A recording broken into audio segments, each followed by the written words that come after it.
You guys, this is my leak and this is my podcast. Today's episode is a heartfelt question from a listener in her mid-30s who is struggling to expand her network and feels stuck despite her best efforts. She feels like she's done everything. She's reached out on social media. She's been to conferences, networking events, you name it. She wants to surround herself with the right people. We're going to listen to her letter, and then I'm going to go through my process of how I break these sort of letters down, what stands out to me, and then I'm going to give some ideas, some blind spots on what I think might be some help in this situation. So let's get started. This episode is brought to you by Bumble. So, you want to find someone you're compatible with, specifically someone who's ready for a serious connection, totally open to having kids in the future, is a tall, rock-climbing Libra, and loves rom-coms with vegan pizzas on Tuesdays just as much as you do. Bumble knows that you know exactly what's right for you. So whatever it is you're looking for, Bumble's features can help you find it. Date now on Bumble. Hi, my leak. Thank you for the platform you have created that allows Black women a safe space to reflect and grow. I'm writing to expand more on the question I asked about growing my network and not making progress with my peers. To give more context, I am in my mid-30s and come from a lower class background.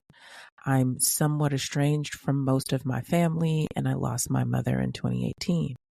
I'm working to break generational curses, and I know that involves having the right people around you. I go to happy hours, networking events, conferences, and reach out to people in Facebook groups with like-minded interests, but people don't seem to be interested in moving beyond small talk. The few people I have made connections with seem to only want to stay in contact if I can help them with something, like me moving to a new country and them wanting to use my place as a way to not pay for a hotel. I will admit that I went through an ugly duckling phase in high school and isolated myself due to bullying and colorism, but I want to get back out there and rebuild a life with healthy relationships. I'm not sure if it's the way I dress or style myself, my nonverbal communication, my responses in conversation. I've been excluded so much, I know it's me and not them, but how do I go about correcting myself? I'm smart, a great friend, been to some therapy, and I feel this is the only thing stopping me from reaching my full potential. I've asked for feedback from people, but they are too nice to tell me the truth or don't respond to my emails. Where does someone go to fix their social skills? Any direction or guidance would be greatly appreciated. Okay, so I wrote the listener back to dig a little deeper into a few things. So I asked, what do you mean by lower class background? Because I know that can mean different things for different people. I asked, when you say somewhat estranged from most of my family, what does that mean? I sent my condolences for the loss of her mother, and I asked if she felt supported during this loss, and if so, by who? I also wanted to know, who do you consider the right people?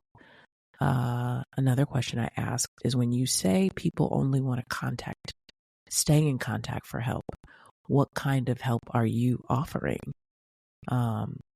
Asked a little bit about the ugly duckling phase. What was that like? And if she sees any parallels between those high school years and her time in her life right now in her mid-30s, and how much therapy is quote unquote some therapy. So she wrote me back, and I'm going to give you a summary of her answers to just color her letter a little bit more.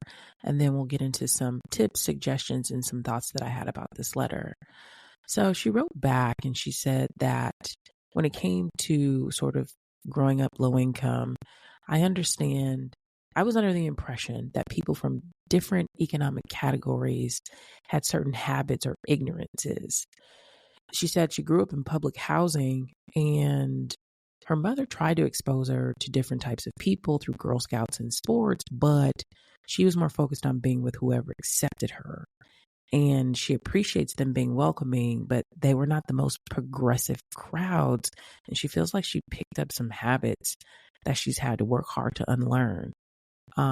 As for her family setup, she feels really close with one sister. She is the youngest, and her older sisters have responsibilities, they have children, and they are financially strapped. She has been helping them with their bills. And up until late last year, she told them, come the new year, I'm just not going to be able to do that. We all know the way the economy is going, and she feels like her words got twisted, big family fallout. And she says this is after years of turmoil and some physical altercations that she's gotten into with her older sisters and their children.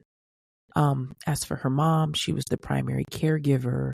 She didn't get much help from her sisters, and she turned to some of those friendships that she believes were toxic as a distraction from her experience.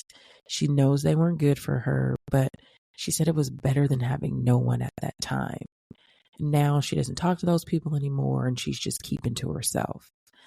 When it comes to the right people, she says these are people who are happy and self-aware, people that structure their lives to reach their full potential and inspire that in others, people who value human connection and have empathy for everyone around them, those who aren't allowing a victim mentality to weigh them down, but are creating environments that are optimistic and are finding solutions.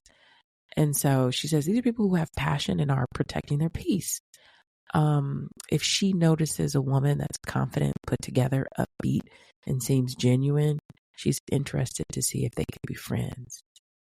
And as for the help what kind of help she's offering, she says, I haven't offered help, but if someone sees that they can benefit from me in some way, they try to position themselves in my life. To give an example, I had a neighbor who I met while walking our dogs. She seemed annoyed with me, but our dogs get along. It came up in small talk that I was moving abroad, and she suddenly became friendly and started inviting me to dinner. And she brought up flying overseas with me to help me move. When I didn't entertain her suggestions, she began avoiding me. And for the ugly duckling phase, she says when she started high school, she was a tomboy, didn't wear makeup or extensions. She was seen as unattractive, and boys made comments to their friends and to her in front of her math class that she was the most unattractive girl in the class. The few friends I had distanced themselves from me out of embarrassment or due to my somber mood most days. This causes me to question if my looks are the reason people have an aversion to me. So this is my stab at this. And I'll back into this by starting with the answer. I suggest a therapist, and you knew I was going to say that, seeing a therapist. And I'm even going to add a life or relationship coach to up the ante on this and give some actionable steps. I think a therapist would be great to dig into a lot of the context that you shared. Even things like age, right? Mid-30s, where you are in your life, where you believe you should be, where you don't think you are, and just where societal expectations. I felt like going to therapy really helped me get a handle on my life's timing. I think a therapist will be able to help with the background, the high school story that you shared, what those kids did to you that was not cool, your family dynamics, paying your sister's bills, fighting with them and their children, the grief that you experienced around your mother's passing, the friends that you chose to lean on in your hardest moment, and so much more. That's a therapist's job. And an added boost could be a good coach who could further assist you.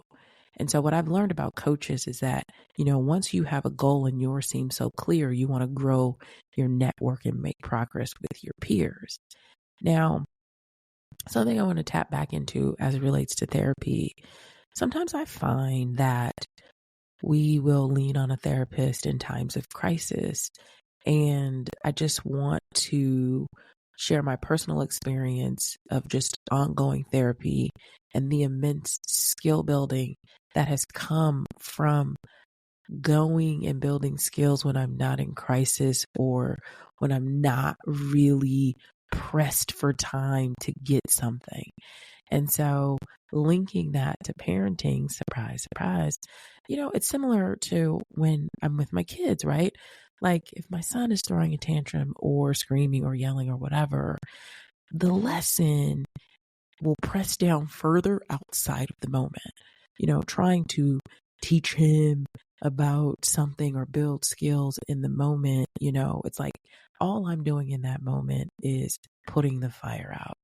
And I got that from my friend, Dr. Becky, when she says, a lot of times we are just putting the fire out, but what about fireproofing the house? And that is what I think, the adult version of going to therapy and skill building is fireproofing the house. And so I had lots of thoughts as I read this, and I want to zero in on the one that was most concerning that I circled and highlighted with like question marks and exclamation marks when you talked about the few people that you connected with. So you told me all the things that you've done, the networking, the tapping in on Facebook, you've done these things, but the few people that you've connected with only, that word stuck out to me, want to stay in contact if I can help them with something. Like you moving to the new country and them wanting to use my place to not pay for a hotel.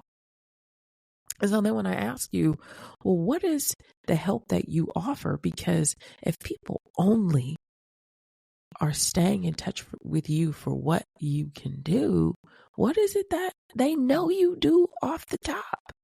And then you said, I haven't offered any help. But if someone sees that they can benefit from me, they will try to position themselves in my life. And so this is where the lights went off for me. And I wondered if there was a connection between your experiences with your sisters where you have taken care of them and that is what you do, and how that life experience presents in your friendships, which is why I said therapy for sure. Because it is really easy to apply our life experience, our life experiences, our past to a lot of things. Ask me how I know. And so with the neighbor, you both had small talk until you moved away with it. And so you were saying, nothing moves past small talk. Once you start talking about small talk is going to be, how's the weather? Is this your first time visiting New York City? Is the soup here good? That's going to be small talk. So you moved away from the small talk and began to reveal yourself in a little bit more depth that you're moving to another country. How exciting. In that revelation, wow. To pick up and move to another country. Wow. Just want to say that. And so you said the neighbor, when you said seemed annoyed, I wasn't there. I didn't see it. But when you say seem, it lets me know that you aren't 100% sure she was annoyed with you. It seemed like it. Maybe she was, maybe she wasn't. Maybe she was more reserved. I don't have a pet, but I do see people grumpily walking their dogs in the morning in the cold or just scrambling out of bed, haven't had their coffee. And so I've met plenty of great people who maybe don't initially present, maybe they're not coming off as their friendliest at 6 a.m. or whatever time folks are out here walking these dogs. So once you revealed something that allowed her to get to know you better, she invited you out to get to know her better. You know, learning that someone would pick up and move out of the country is exciting and inspiring. And when she offered to help you move, I wondered, as someone who has had a life experience of being the main source of help for, as the youngest, your older sisters, the caregiver of your mother, I wondered if you recognized help, genuine help.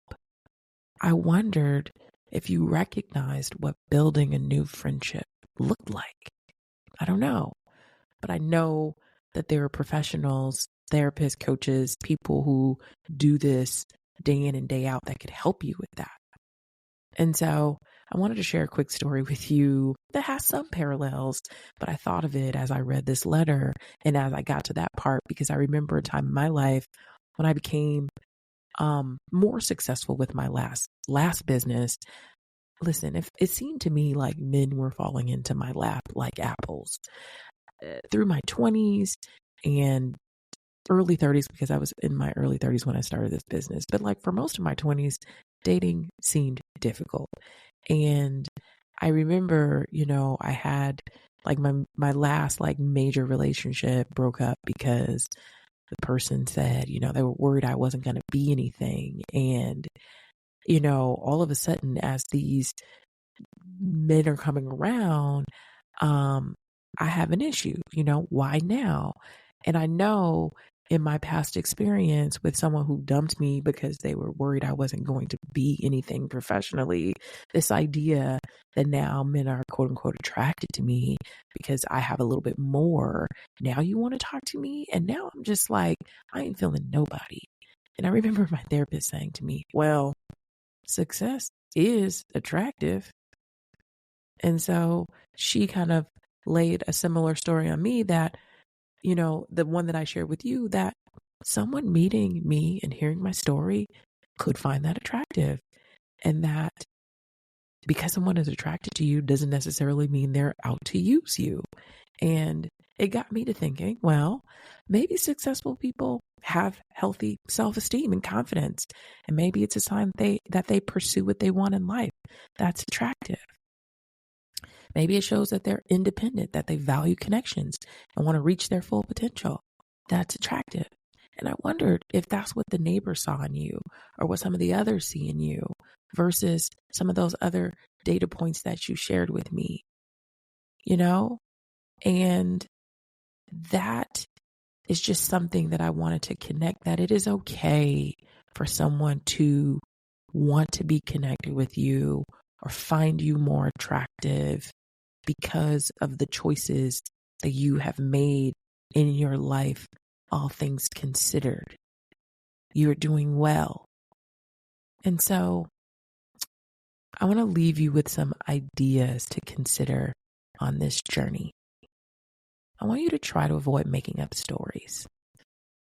I was recently reading a book by Martha Beck, and somewhere in it she says, the mind makes up stories for what it does not understand.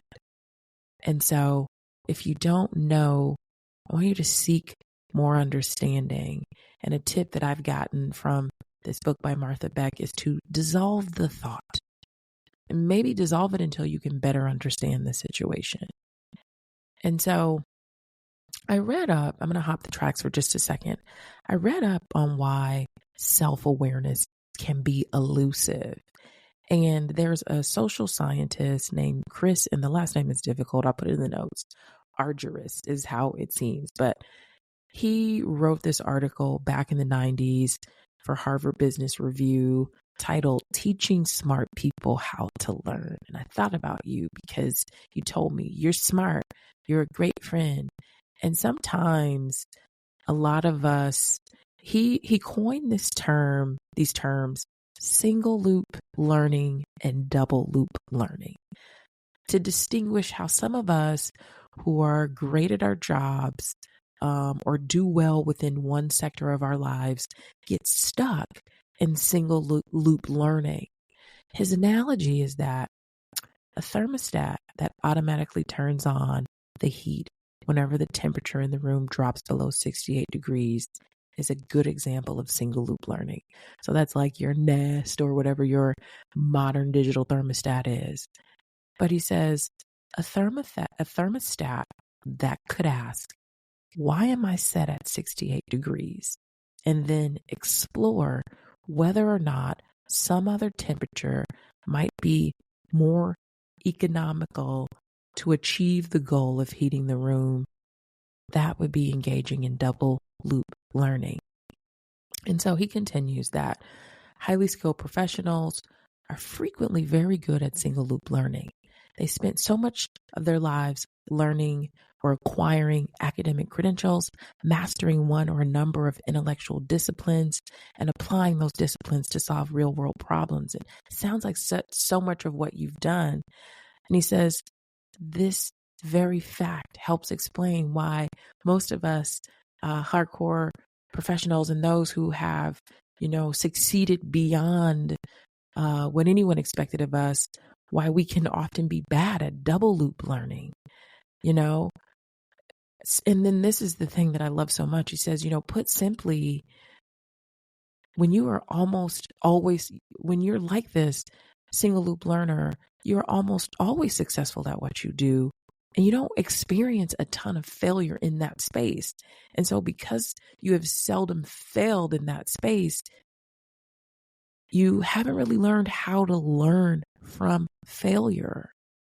And so he says that by having a more textured understanding of our problems.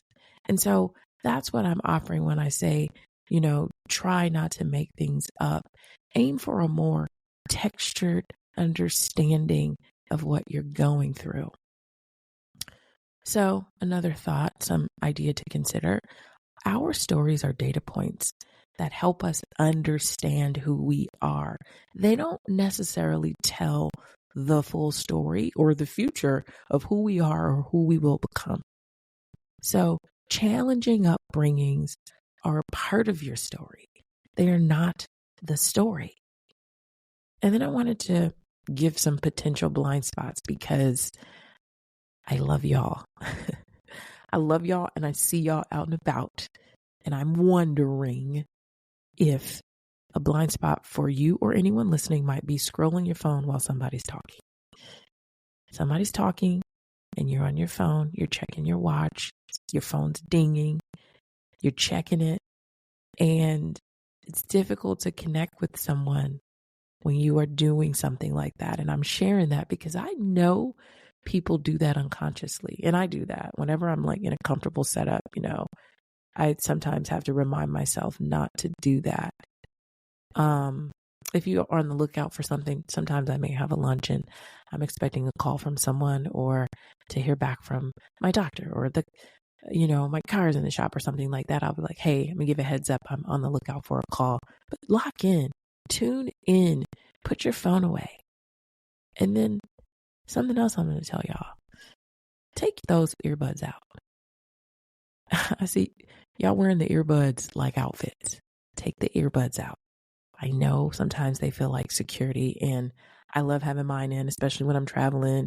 I don't really want to chat. I'm tired, and I love the noise canceling. But if you want to meet people, take them out if you are not using them, or just limit how much you're going to be wearing your earbuds. I want you to do more things in person. Even more things in person. It's so easy to feel like we're in the mix these days, but take things offline.